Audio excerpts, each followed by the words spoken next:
Anyway, welcome folks. Thank you for joining us. You're not coming in the middle. Don't worry, we're just giving it a couple of minutes to let everybody join in, and then we'll start our Q&A. This is a time where you could see your friends and go to gallery view, and then I recommend switching back to speaker view when we start the conversation. Hi, Tony Lopresti. You see friends? I see a friend. I see an old friend. This is where they meet up. Folks, thank you for joining us. We hope you've already seen the film Aviva. If not, we'll try not to spoil too much, but this hopefully we'll get into it in depth a little bit. And you'll have your opportunity to ask some questions too. You could use the chat for that and add your questions. If we'll call on you, we'll open up your mic. So please feel free to ask your questions there. We also, if you want to have your cameras on, don't be shy. We're happy to see you. Just make sure you're fully clothed and I think we'll get started. We're very excited to have here the director of Aviva. Aviva happens to be my wife's name.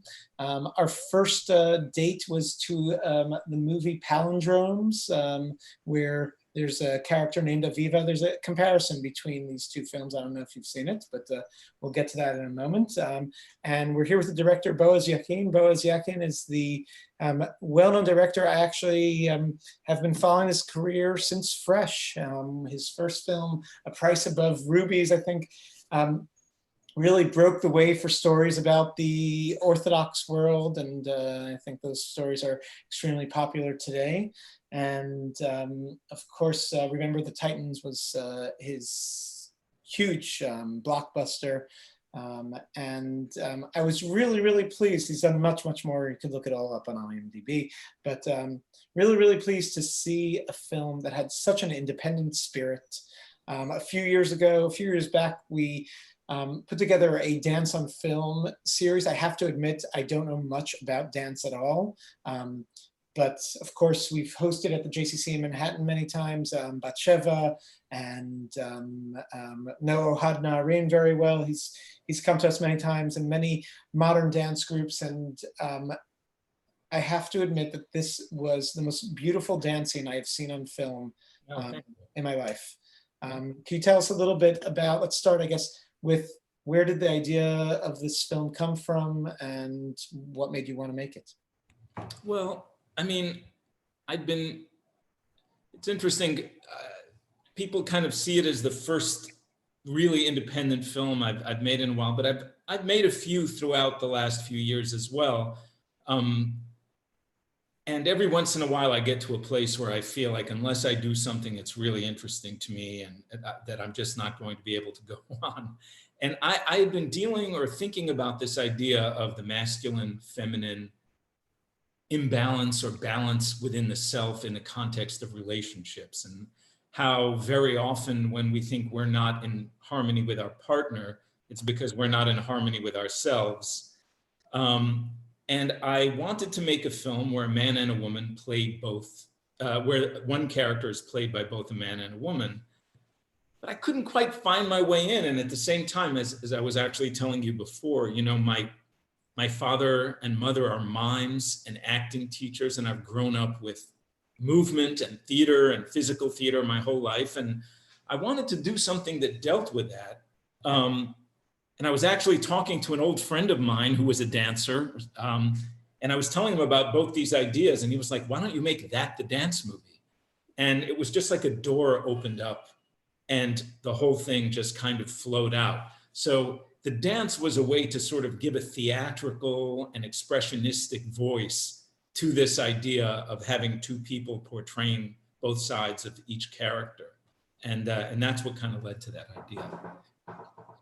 The exploration of gender, which I think is something that's come to the surface a little bit more in the last few years, and I find to be so fascinating. I haven't seen much of that done in film. Sometimes, yes, you'll see a character being played by different people. That has happened before, but really as a statement of gender fluidity and looking into it. And I feel that the film actually explores the psychology that lies behind a lot of our gender and sexuality at the same time. And It was an attempt. Say again? It was an attempt.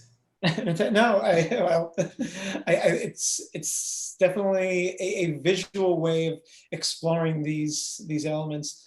And I wanted to know, for you, as far as the gender fluidity of these characters, what did you want the audience to feel from that? Well, it's interesting because our language today, the words we use have become pretty complex and specific to certain groups and this and that. So gender fluidity, I feel, I'm not even sure I understand what that means in the context of today's, parlance. This isn't a film about, or a movie about, heterosexuality, homosexuality, transgenderism, anything like that. It's about how within every person there is a male-female balance, whether you're a straight couple or a gay couple, like everyone has both, that has a duality in them. And in every relationship, that duality gets tested and has to be balanced out correctly. And that's really what I was exploring. And I do think, though, that we have become so tied into the external image of what we are, and even if it's a genetic image or whatever, of what's masculine and what's feminine, and how do we identify ourselves, that there is a genuine fear to explore the different aspects of the self. And I do feel that by opening yourself up to the idea that there's a masculine and feminine in you, it makes you so much more comfortable with the idea of gender fluidity and duality in everybody, if that makes any sense. I think that's a lot of what the film did. Did you investigate with any transgender or? No, because it's not about that. It's about how I felt about my life and how I felt about my own masculine and feminine balance and my frustration with it, my inability to come to terms with it. It's funny, there are two characters in the film, right? Eden and Aviva, Eden being the nominally male character, Aviva being the female character, but they're split into two. So you have male Eden and female Eden, and male Aviva and female Aviva. If there's an antagonist in the piece, because every piece kind of needs an antagonist, so to speak, it's the male version of Eden, because he can't accept either himself or the feminine side of his personality. So he's the antagonist throughout the story. And that's something that I've experienced in my life, So it's not about transgenderism, it's about the duality in the self. So I didn't feel a need to explore that, because that's not what it was about. Beautiful, thank you. That makes perfect sense to me. I want to get back to the dancing for a moment. I mentioned that the dancing I thought was just beautiful as dancing and beautiful on film. I mean, there's a huge history of dance and film that goes all the way back to our classic musicals, and yet this is like nothing else. And could you tell us a little bit about the experience of how you put this together, how you went about this? I mean, this is a challenge. This isn't just like, having actors talk. No, but while I was writing the movie, actually, I was talking to a friend and I was explaining what I was trying to do. And she said, I just saw this film, Bobby Jean, which is about Bobby Jean Smith, who is the co-star and choreographer of the film. And my friend was like, you have to talk to this woman. Bobby Jean hadn't even come out yet. And I looked at some of her work, and it comes from set. She was the main dancer in Ohad Naharin's Batsheva dance company in Israel. She's American, but she had been there for 10 years. And her work is so emotionally based and so organic in its movement and in its approach. I really felt I couldn't do the film without her. And I met with her even before I had finished the script, and we talked about it. And as soon as I was finished, I sent it to her, and she agreed to choreograph it and be in it. And she became my partner in the movie. I mean, it's her movie too. It was very challenging because of her schedule. I only had 6 weeks of prep with her. Like, she had to do all the choreography in the film in 6 weeks. So it was a couple of the pieces, a couple of the sort of set piece numbers, like the one in the bar and the wedding, had more rehearsal and but a lot of the dances I kind of was only seeing almost a day before we started shooting, or while we shot it, for that matter. So I was just very flexible, and me and the director of photography, this brilliant young, very young Russian guy called Arseny Khachaturian. We just would watch what was in front of us and go, all right, how are we going to do this? And I really wanted that for this film. I was very determined that this film have a very, like, that you saw the scenes, that you saw the filmmaking process, as well as, like, I didn't want there to be not just fourth wall breaking in terms of people talking to the screen, which we often see, but for the filmmaking process itself to be open. And, like, there's a lot of times in the movie where, if you pay attention, there's actually a camera in the background, or you see someone like an operator somewhere. Like, I didn't care.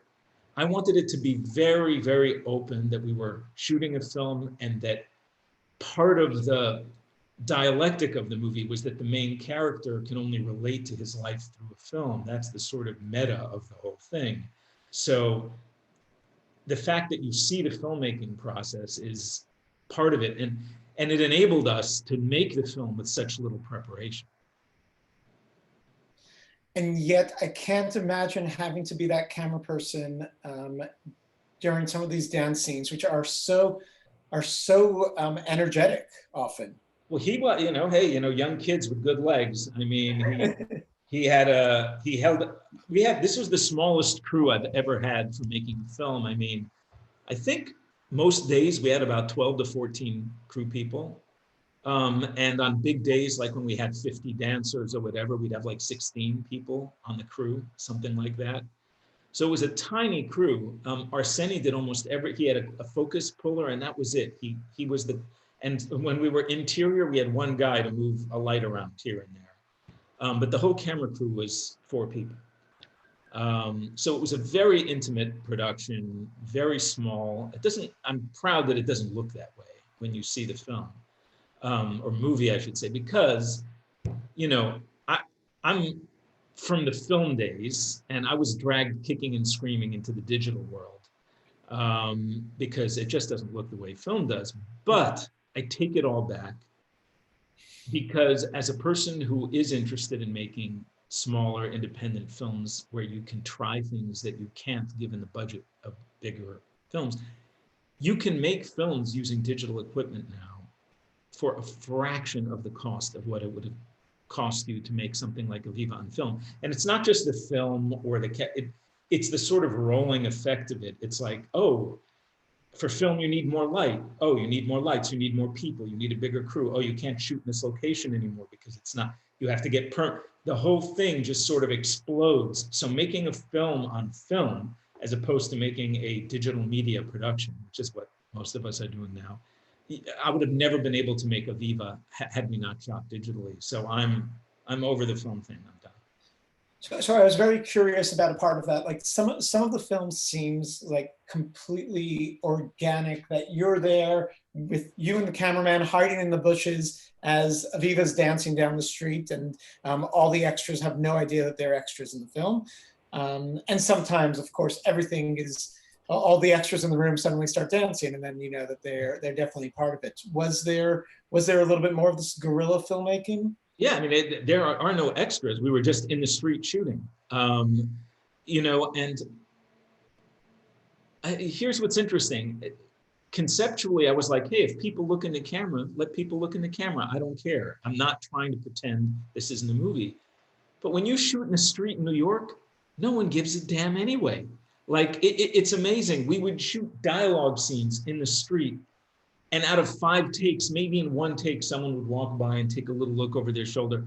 But I mean, unless you've got like Brad Pitt and like gigantic cranes in the middle of the street, people really don't care what you're doing out here. So it went very easily. It was all shot guerrilla style in the streets and on the subways in Coney Island and all that.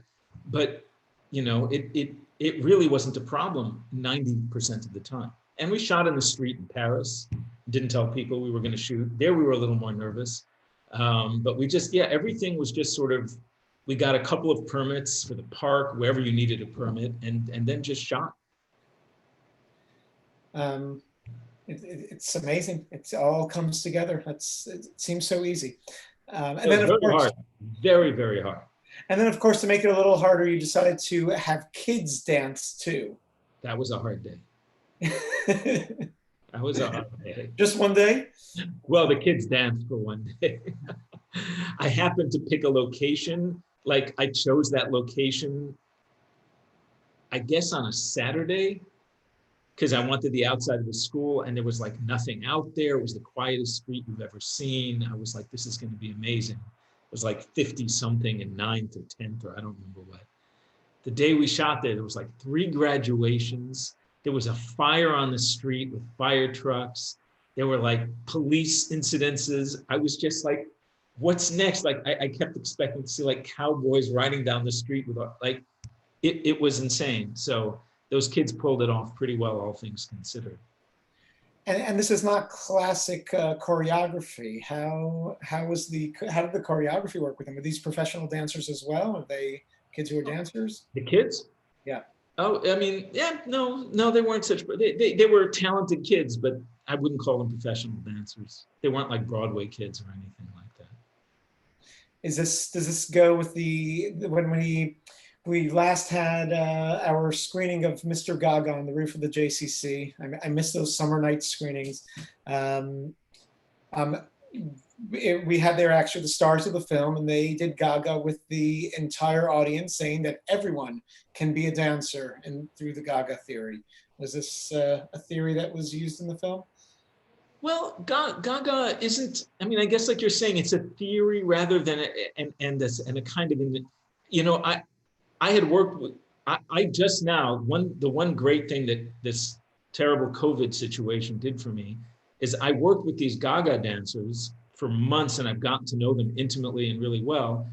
And they've been doing these online Zoom Gaga classes that I never did one in my life. And like 3 months ago, I just was like, what the hell? And they are so fantastic and liberating and life-changing. I've been doing them nonstop for the last 3 months. And yeah, there is something about the approach that is just built so that you from the inside out figure out how you want to move and how your body can act and react. And of course, you're not going to be a professional dancer like Zena or Bobby or, but the technique itself is a very human and emotional technique that I think is pretty amazing. I want to give an opportunity, of course, for people to ask questions. If you would like to ask a question, just put it in the chat. Maybe everything was very clear for you in this film. And we'll unmute your mic and call on you and let you know that you will be asking your question live. The next question I had for you, Boaz, was the story itself, which, you know, there's so much going on in this film. And then there's a very tender love story, friendship story that I felt was very real, came from a very real place as far as relationships go. It was not your Hollywood love story at all. And I wanted to know where that arc came from. Well, I mean, it's drawn from experiences and feelings and thoughts that I've had about my relationships and how those have worked out or not worked out. So it's a very personal piece. It was a real exploration into how I felt about relationships and relationships I've experienced. It felt very familiar. It made me feel very old. I'll say that much. It felt like it had this youthful innocence to it, as far as the, you know, when you could, like, you know, pick up dancers, you can't cast old people. You know what I'm saying? It was very strange to watch this story being told through these much younger people than myself. That was definitely strange. There were times where it was incongruous to me, but I know what you mean. Yeah, I feel that way every time I get out of bed. Pick up and move to another country and build a relationship there. It's something that I used to dream of happening now, and This guy I met in the park like a couple of years ago was like, you're getting old when you make sounds when you get up and sit down. And I'd never even thought about it before. And then I was like, wow, I just noticed every time I sit down, I'm like, ah. When I get up, I'm like, ah, And I was like, I think I've been doing that for years now. Might be a Jewish thing. Oh, yeah. A friend of mine actually once mentioned that when you're getting old, when you're traveling and you suddenly realize that you're the old guy in the room, because everybody has suddenly gotten used to be able to backpack and be in the hostel, and now it's at a certain age you suddenly realize that you are no longer now you're the creepy guy who's hanging out in the hostel with all the kids. It was interesting in the context of this film too, in that happy birthday, Boaz. Is it your birthday? No. Backwards birthday? But in a couple of days. So sorry. Thank you. Why, did someone just tell you it's my birthday? Avi Heller. I see. Oh, okay. Thank you. Tomorrow. Thank you in 2 days. I appreciate it. Give me 2 more days. 2 more days before I'm 55. But what were we saying? Sorry to interrupt. I was by far on this film, like when I started out, the first film I directed, I was 28 years old when I directed it. And I was super annoyed that everyone was so mistrustful of me and didn't understand. I didn't understand why they didn't just think I knew what I was doing, And now when I see 28-year-olds, I'm like, what the hell? Are you even allowed out of the house after 10 o'clock? Like, what's going on, But this was the youngest crew. This is the first time I was like really the old man on the crew. And everyone on the crew was half my age, except for 1 or 2 people. I mean, the director of photography was 25 years old. The producer, this wonderful producer, Carlos, was 26, 27. And I was just knocked out at how talented and professional and sharp all these young kids were. But that's part of what makes it feel like such a young film, I think. So let me jump into this process a little bit as far as the finances of this. I mean, this is a artistic, beautiful film that you seem to have full freedom to make. How does a film like this get funded? You have to pay for it yourself. And then make all the money back through streaming, right? Is that how it happens? No, you never make the money back. You just have to be willing to say goodbye to your money, which I'm perfectly willing to do. I've done it before. I made a film called Death and Love that I put my entire life savings into at the time. And I just had to trust in the universe that I would make it back somehow. And that's what I did with this film. Although with this film, I got a little lucky because I was about to make this movie and, borrow against my mortgage and my apartment and go into debt and all that kind of stuff. And like a couple of Christmases ago, I was actually at my parents' apartment and I got this call that like the vice president of MGM wanted to talk to me. I had made a film for them called Max and I was like, oh no, what did I do now? That's what I always think when someone like that wants to talk to me. Like, what did I do now? What did I do? What did I do wrong, right? And apparently a movie that I had made in 2004, he was like, you know that you had deferred part of your director's salary when you made that film? This movie comedy called Uptown Girls. And I was like, I didn't remember that at all. And he was like, well, the movie finally hit the number where you get your deferment. So like 15 years later, the movie hit that number and I got this gigantic, it was like, and it's a lot of money. And it was a lot of money. And I just took that check and I turned around and I put it into Aviva and I made Aviva with that money. So I didn't really have to go into debt. So that's how you make it. But I mean, that's one of the frustrating things about being a filmmaker in this country, or in any, maybe, is that, you know, there are maybe a handful, and I mean literally a handful, like 5 filmmakers in this country that, like, I think what they really like to do is also something that gets audiences. You know, I don't know, Wes Anderson and P.T. Anderson and Quentin and a few other people, where like what they like to do is what people also like to see. And I think for a lot of the rest of us, it's like you have to make a living doing a ton of stuff you're not that interested in, only in order to be able to take some of that and put it back into the work that you want to do. The fact that so few people do that, I guess I understand, because people want to have a nice house, or they have families, or whatever it is. But I often take the money that I've been able to make doing script writing and directing more Hollywood kind of things, and put them back into my own movies, knowing I'm never going to see a dime of it again. And you have another movie coming out this weekend. Well, it's a film, that's a film I produced, or I executive produced, which is a documentary about my father, called Creating a Character, the Moni Yakin Legacy. It's a documentary that's coming out tomorrow.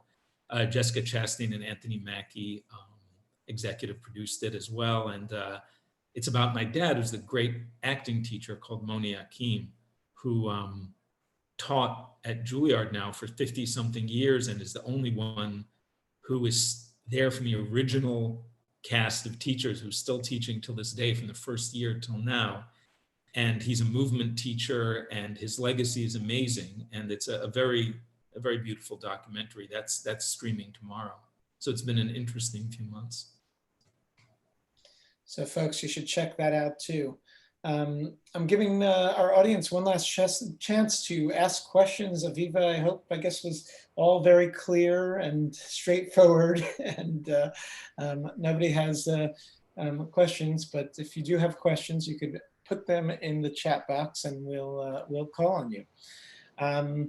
My last question was I'm going back to, I think, a little bit of where we started, which was a little bit on the topic of sexuality, which I found that's really fascinating in this film.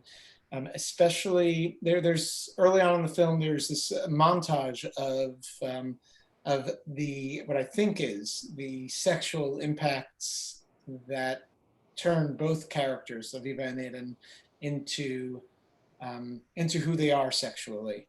From like the first time, from their first sexual experiences, and even early on as children, how they encountered sexuality. Can you tell us a little bit more about that kind of like montage there? Yeah, I just, you know, I feel like every time we meet somebody, or every time we're, you know, starting a relationship, you're actually bringing this entire cast of characters and experiences into the relationship with you. You know, so I wanted to just viscerally give you that feeling that these two characters are about to meet, but just as they're about to meet cinematically, you suddenly jump backwards. Instead of continuing with them, you just jump backwards and see this whole flow of images and ideas and moments that each one of them is bringing into the moment where they meet each other. That was the idea behind that. I loved it. We have a question from Megan Pasnick. Megan, I have attempted to unmute you. We're going to unmute you in a second. Okay, I'm unmuted. Excellent. Yes, I wondered if you stated actually how much that movie costs. I didn't state how much it cost, and I'm going to keep it unstated if that doesn't offend too much. I prefer that not everyone in the world knows what it costs, because we're still, you know, selling it and all kinds of things. So it's best to just, that it was a lot of money for me, but a very low budget film for planet Earth filmmaking. But for me, it was a lot of money for sure.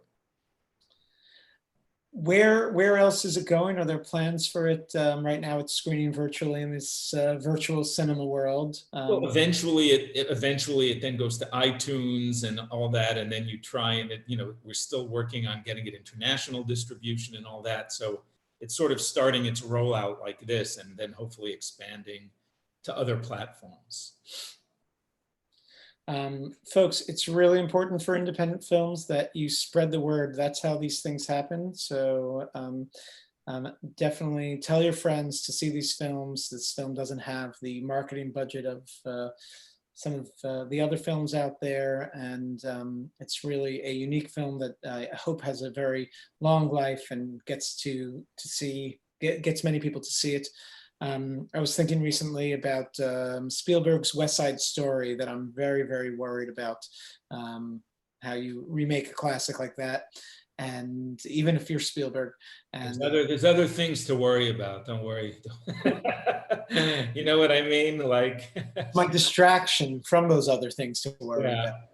about. And you know, it was either that or death. So I exactly worry about Spielberg's West Side Story. But I just kept thinking every time I see how beautiful New York dancing is in this film, I'm like, oh, I hope we can touch on some of that. But I feel that it might be the opposite movie of this one in some ways. We do have Megan. You had another question. Megan, here you go. Yeah, I wondered where the movie about your father's work is showing. It's also streaming. It's also streaming through virtual theaters, and it's called Creating a Character. So, and if you go to the First Run Features website, I'm sure you can get directed toward where you can download that movie. So First Run Features website will definitely enable you to do that. And we put the link in the chat here for those who want direct access. And it's a film you mentioned. Of course, it could go. It's a film that maybe you should do the Jewish Film Festival circuit at the very least. But, get around. Boaz, I want to thank you so much for being with us. Thank you for this wonderful film. Thanks for continuing to make independent films. Thank you. My pleasure. Thanks for having me on. A pleasure. Folks, thank you for joining us.